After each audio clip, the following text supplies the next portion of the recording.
Bom dia, meus amores, tudo bom? Então vamos nós hoje para a gente corrigir mais uma parte de leitura e interpretação dos textos, quando a gente fala lá dos gêneros textuais, né? Então no módulo 2 a gente teve vários gêneros textuais. O de hoje que a gente vai corrigir é a fatura e a carta de reclamação, tá bom? Então vamos lá na página 34. Lembra daquela fatura? Eu coloquei para vocês novamente para que a gente possa olhar para ela direitinho, né? Na aula que eu expliquei isso, a gente falou um pouco sobre data de vencimento, sobre o que ela está cobrando, a empresa que está prestando esse serviço, né? Então, vamos só rever a carinha dela aqui e aí a gente vai corrigir os exercícios. Na página 35 tem o primeiro exercício, então a gente tem ali, ó, a fatura apresentou as mesmas informações que você havia imaginado antes da leitura? Você já sabia o que era a fatura? O livro só quer saber se você já tinha alguma ideia do que era uma fatura, né? Depois, 2, na sua casa as pessoas costumam conferir valores da fatura? Claro, quem não confere, né? Quem não quer ver o preço, o valor a ser pago e se condiz com o que você utilizou? Então, também é uma resposta pessoal, mas eu estou dando a minha opinião.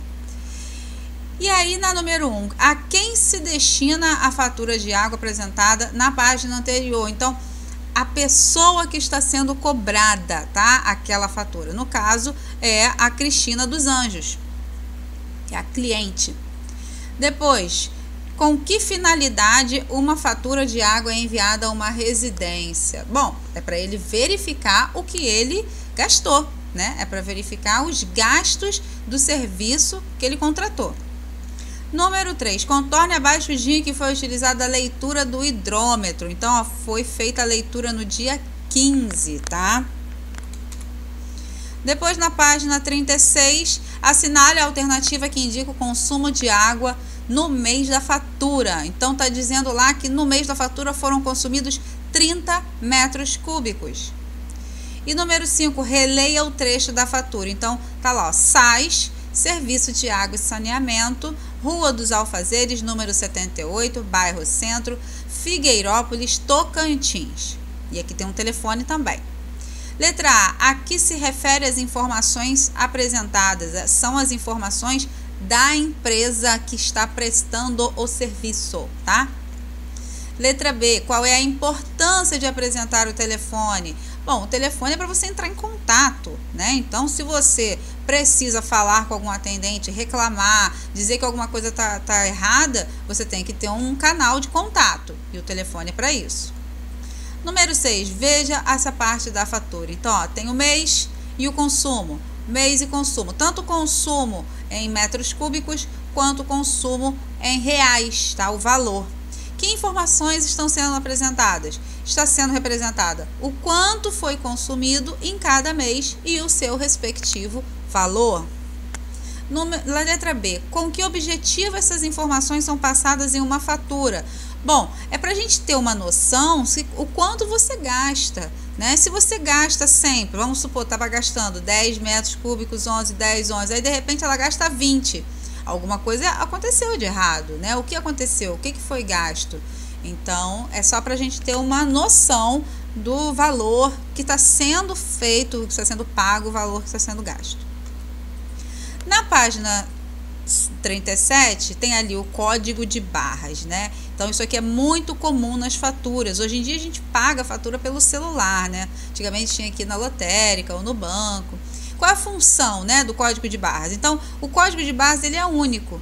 Ele vai ser pago para o cliente. Então, cada cliente vai gerar um código de barras específico para ele que significa o valor que ele tem que pagar, tá?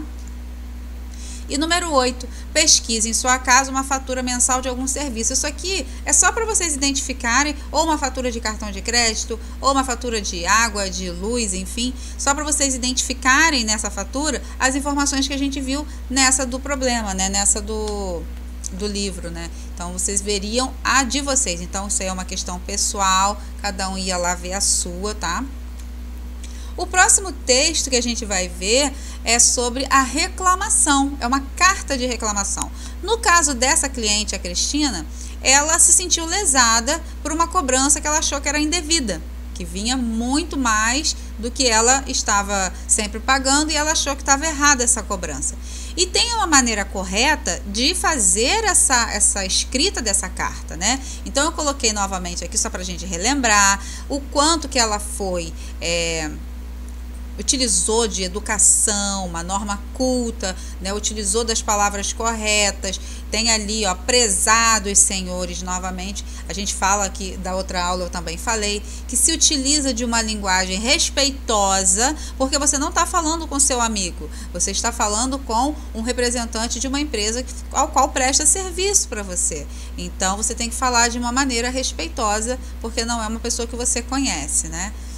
Atenciosamente, tá vendo aqui, ó, no final. Então essa linguagem ela precisa ser respeitada para caracterizar inclusive uma situação de respeito ao qual você está se referindo, né? E você também ser tratado com respeito, obviamente. E aqui em cima, ó, tem as perguntinhas. Em sua opinião, o que teria levado a cliente Cristina a fazer a reclamação? Então, ela já tinha falado ali, no decorrer do texto, que foi uma cobrança além do que ela acha que deveria. Em que situações você imagina que poderíamos escrever uma carta de reclamação? Para qualquer serviço que você acha que você está sendo lesado. Você pode enviar para a empresa prestadora de luz, de internet, de água, do cartão de crédito, do banco, enfim, várias, né?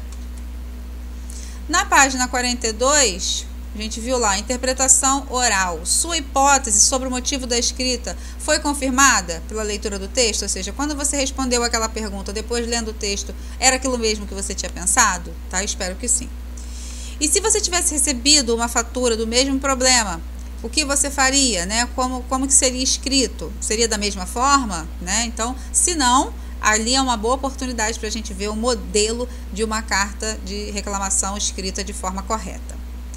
Na interpretação escrita, tem, ó, toda carta tem um remetente, ou seja, quem está escrevendo, quem está enviando, e um destinatário, ou seja, a pessoa que vai receber essa carta. No caso, quem é o remetente é a Cristina dos Anjos, e quem é o destinatário é a empresa de serviço de água e saneamento, SAES. Com que objetivo o remetente escreveu esta carta? Para fazer uma reclamação. Na carta, Cristina avisa que a fatura foi equivocada. Quais argumentos ela escolheu para isso? Então, ó, não houve o consumo de água em sua casa e mesmo assim o valor da fatura veio superior ao dos anteriores. Ou seja, se ela não gastou água, como que veio o valor da fatura igual, né? E letra B, em sua opinião, Cristina foi convincente? Eu acho que foi, porque ela utilizou de alguns argumentos bons, e mesmo que ela não seja procedente, ou seja, mesmo que ela não receba esse valor, pelo menos ela utilizou de uma boa argumentação para isso, né? Na página 43, nós temos ali o número 4.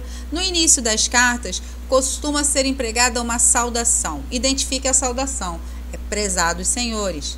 Letra B, assinale a expressão que poderia ser empregada na saudação no lugar daquela. Poderia ser caros, caros senhores. Número 5, veja duas informações importantes que constam nas cartas. Atenciosamente, Cristina dos Anjos. Então, o azul é a assinatura, Cristina dos Anjos. E o atenciosamente é a saudação final, a despedida.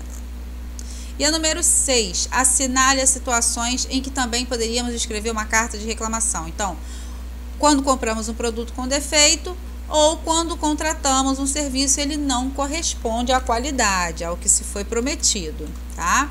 Então é isso, meus amores. Grande beijo para vocês. Corrijam direitinho esse exercício, tá? Na nossa próxima aula de português a gente continua corrigindo o que a gente ficou pendente, tá bom? E coloquem em dia os nossos exercícios, que mais para frente vai ter uma aula de revisão do nosso conteúdo, onde aí sim vocês vão fazer exercícios no caderno, tá bom?